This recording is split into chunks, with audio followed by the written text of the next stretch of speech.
ចានេះបងធីមកដល់ក្រោយពេលលោកស្តង់បងឃើញសាលាបែលធីប៉ុណ្ណាណៃហើយបន្ទាប់ពីជិះហួសបែលធីហ្នឹងហើយបងឃើញស្តុបផ្សារសំណង12នេះអញ្ចឹងឃើញស្តុបផ្សារសំណង12ហ្នឹងហើយបងជិះហួសស្តុបផ្សារសំណង12ហ្នឹងមកបន្ទាប់ពីបងជិះហួសស្តុបផ្សារសំណង12ហ្នឹងហើយបងជិះមកដល់បងឃើញ KTV The Moon នៅ KTV The Moon ប៉ុណ្ណាណៃអញ្ចឹងបងជិះហួស KTV The Moon ហ្នឹងណាជិះហួសហ្នឹងទៀតលោកឃើញហើយឃើញលំហើយនេះ The Moon KTV ឃើញហើយបងចាអញ្ចឹងបងជិះហួរហ្នឹងមកជិះហួរហ្នឹងទៀតមក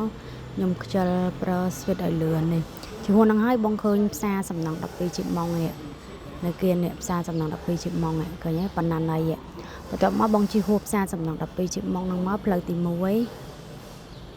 ផ្លូវទី2សាលាដេស្តានេះសាលាដេស្តាប៉ុណ្ណាណៃជិះហួសផ្លូវហ្នឹងមកបន្ទាប់មកបានដល់ផ្លូវនេះបងផ្លូវចូលហាងខ្ញុំដើម្បីមើលម៉ាស៊ីននេះហាងខ្ញុំជិះចូលបន្តិចមកឃើញនេះ